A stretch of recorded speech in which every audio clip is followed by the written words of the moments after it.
လောလောဆယ် documentation မှာပြထားတဲ့ဟာကိုပဲအရှင်းဆုံးစမ်းကြည့်ကြမယ်နော် Control Shift V visualize lidar SDF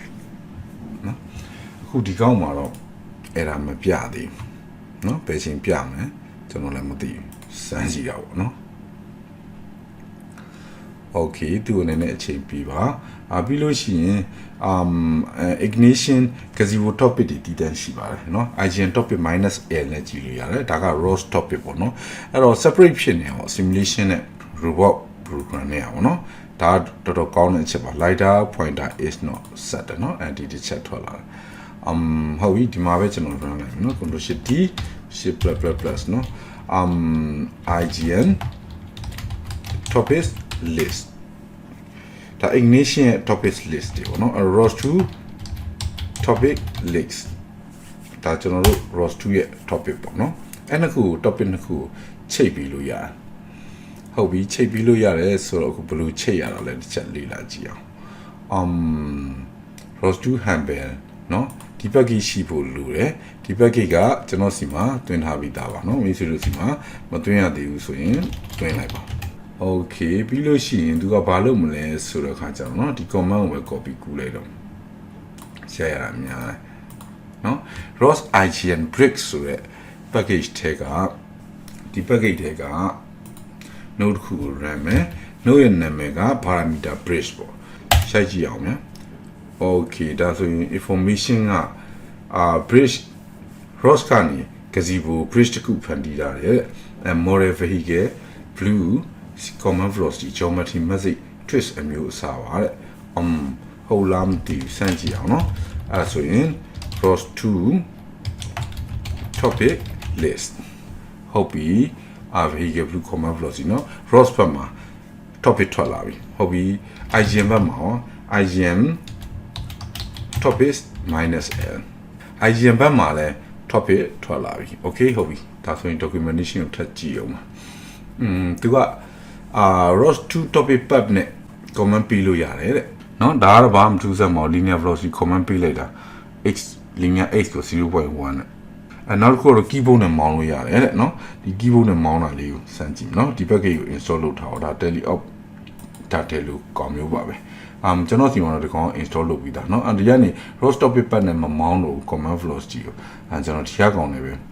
မောင်းမယ် ROS2 run နဲ့ပဲမောင်းเนาะဘာဖြစ်လို့လဲဆိုတော့ကျွန်တော်မှာဒီ package ကရှိပြီးသားဟုတ်ပြီ ROS2 run tele op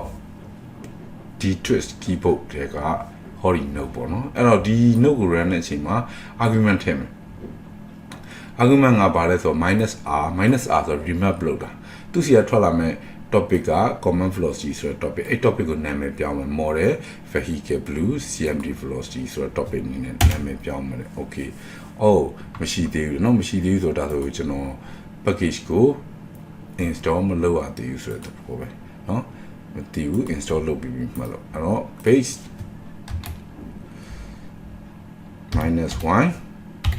-1 okay ဟုတ်ပြီနောက်တစ်ခါပြန် run မယ် twist ကကျွန်တော်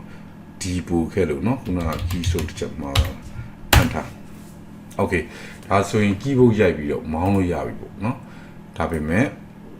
စမ်းကြည့်အောင်အောက်မှာဘာ instruction ပေးတာလဲဆိုသူကတော့ရပြီလို့ပြောတယ်เนาะဒါပေမဲ့သူလက်တွေ့တော့မပြထားအောင်เนาะအဲ့တော့သူရဲ့ SDF file ကအစုံရင်လာတော့ကျွန်တော်မသိဘူးဟုတ်ပြီဒီကသူကဘာနဲ့မောင်းအောင်မလဲဆိုတော့ခါကြတော့moving around I U I O J K L เนาะအဲ့ကောင်လေးနဲ့မောင်းအောင်ဟုတ်ပြီဒါဆို U နှိပ်ကြည့်အောင် okay ဒါ moving around O ဟုတ်ပြီ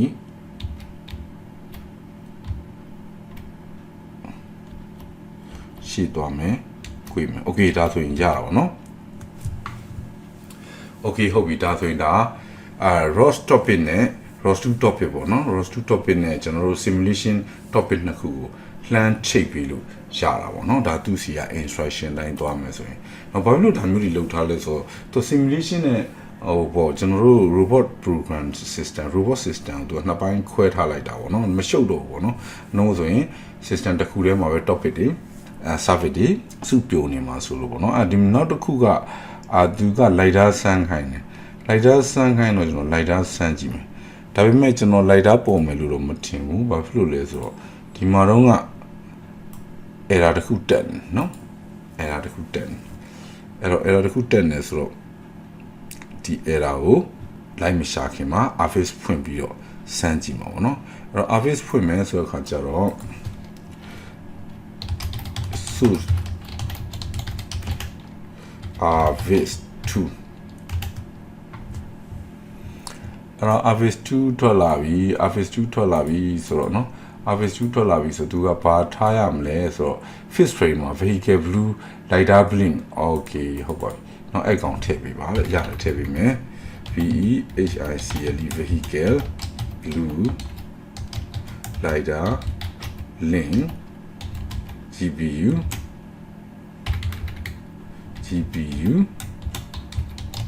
lidar เนาะဟုတ်ပြီအဲ့ကောင်ထည့်ပေးမယ်ပြီးရင်ဗာထည့်ပေးမယ် topic เนาะ add ဆိုပြီးတော့ by topic နီးလဲနဲ့topic က laser scan တော့ထွက်မလာအောင်เนาะကျွန်တော်စီမှာเนาะ laser scan topic ရောထွက်လာမသိဘူးเนาะ laser scan topic မထွက်လို့ဒီက subscribe လုပ်လို့မရတော့ဘူးเนาะအဲ့ဒီပြဿနာကိုအရင်ရှင်းမရမယ်เนาะသူတော့ laser ထွက်တယ်ပြောတာပဲဟုတ်တော့ဟုတ်မှာပါ okay ဒါဆိုရင်ကျွန်တော်ဒီ error ကိုထပ်ပြီးတော့ရှာအောင်မယ်နောက်တစ်ခါ GUI error lidar pointer not set okay ဒီမှာရှာလာလား visualize lidar plugin ကိုသုံးလို့မရဘူးတဲ့เนาะဒီမှာတခြားလူတွေလည်းပြဿနာရှာရတယ် issue တွေကိုလည်းဖတ်ကြည့်မယ် okay ကျွန်တော်တခုကြံသေးတယ်ထင်တယ်ဘာကြံသေးလဲဆိုတော့ခုနကတော့ကျွန်တော်က command velocity ကိုဒါလျင် gazebo နဲ့ ROS2 ကိုချိတ်ပေးလိုက်တာတကယ်တော့လေးစားကိုကျွန်တော်မချိတ်ပေးရသေးဘူးเนาะလေးစားမချိတ်ပေးရသေးဆိုသူ့ကို copy ကူးလိုက်အောင် copy ကူးမယ် copy ဒါရန်နေဒါဒါမနေဆိုတော့เนาะဒီကောင်ကို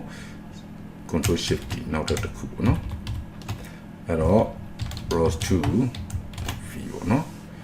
ဟုတ်ပြီကျွန်တော် topic ကိုကြည့်အောင်မယ်เนาะ topic ကိုကြည့်မယ်ဆိုရင် ROS2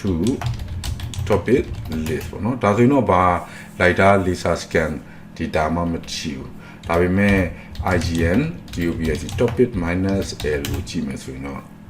ရှိမယ်เนาะဒီမှာ lidar ရှိတယ် lidar point ရော lidar 2 point ရောရှိတယ်ဟုတ်ပြီဒီကောင်ကဘာလဲဆိုတော့ ROS argument lidar 2ကို laser scan ဒီကောင်က remap လုပ်တာเนาะဒီကောင်က create လုပ်တာဟုတ်ပြီ run ကြည့်အောင်အန်တာမသိရသေးဘူး alter file နဲ့ terminal ကိုသွားမယ်အဲ့ ROS2 topic list ကိုနော်ဒါဆို laser scan ဆိုတဲ့ကောင်တွေ့လာပြီတကယ်တော့ဒီကနေ echo လှမ်းလုပ်လိုက်ချင်တယ် ROS2 topic echo laser scan ဆိုနော်မ data 0တွေပဲထွက်တယ်နော်ဆိုတော့မဆိုတခုခုတော့ထွက်တဲ့တိတ်ပဲ okay ဟုတ်ပြီဒါဆိုရင် office ကိုဖွင့်အောင်ပါပေါ့နော် office ကိုဖွင့်မယ် office က control order D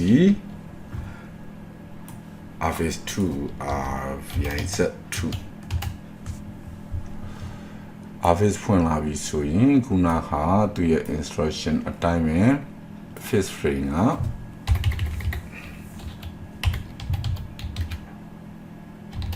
vehicle blue lidar link GPU lidar okay ပြီးရင်ဘိုင်း topic နီလန်လေးရွေးကြည့်အောင် laser scan တွေ့ပြီwhere is the laser scan